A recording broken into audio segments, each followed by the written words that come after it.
Unasema kwamba mama yako kwani sikukuu hii hata kama hela hana au kapata hela kidogo kawanunulia dada zangu. Mimi nitajisikia kiume, siwezi kunini kukataa mamangu anile mimi ni watu na roho yangu inaridhika. Hata nikiva hivi sinapendeza mjomba, au sio? Maisha yanavyoenda mimi nakwambia kweli. Kweli kabisa. Kwa hivyo hata wale kama hela yani akiwanunulia wale wewe umekosa hujapata au una shida? Hamna shida, sisi mkojo wangu sana. Mmoja bahati mbaya. Sasa ndio wangu hivi. Hata mimi siku leo nipo, kesho sipo.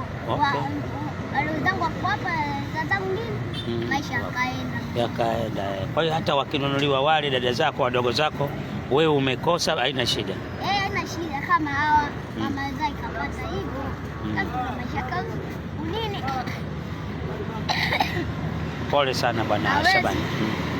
Nini kumsalimisha mama akununulie nguo au akaibe afi mama? Nani atakusaidia? Nani atakuja? Nani akupeleka? Kweli. Maisha yanakwenda, hata mimi siku moja. Siwezi kunapita. Kama hivi sikukuu. Mamangu ana hela. Sitembaki nyumbani. Okay. Wote dada zangu au si? Hivyo maisha yanakwenda. Unaweza kumsalimisha mama. Wewe mama bwana nini una miela? Sina nini kwa msindani. Je, ndo oya wanapita.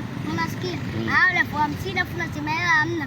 Eti kwa 50 au kikopa tena tukupe. Hivyo mtasema mwanangu umenipaza elfu 50 kwa tukanywanunulia nyinyi. Mwenzako nitapambania nitapata. Wewe swali sawa. Sawa. Mimi mama. Mimi sijapenda kufanya hivyo. Sawa. Mimi moyo wangu ulivyo umelizika yani kwa lolote. Hata wakipata wale wadogo zako wewe umekosa. Utakiniza bali unaenda sikukuu. Mimi nguo zangu nilidondoka. Dada zangu hajanidondoka, aliruka ni matope. Mimi sitaruka ndio nimeteleza. Kapia imechafuka, kole mnachafuka, shati imechafuka ndio imefunga leo sikukuu. Dada zangu hajachafuka. Wameenda sikukuu. Kwa hiyo utakachofanya wewe ni kama kuziba, yani kusema yani kusema kwamba mtu akikuuliza wewe mbona hujaenda sikukuu huna nguo, kwa kuwa huna nguo, lakini unachofanya kuambia tu kwamba kwa nani wewe umeteleza, umeanguka kwenye matope. Dada yako karuka yeye nguo zake iko nini? Kwa hiyo ndio maana wewe upo tu nyumbani hujaenda, kumbe huna nguo. Bali sikukuu lazima kwenda. Kama mtu hawezi kumdhalimisha. Wewe nenda sikukuu. Aje ndo mtu ana michongo yake ya hela. Ndio hicho kweli. Hapo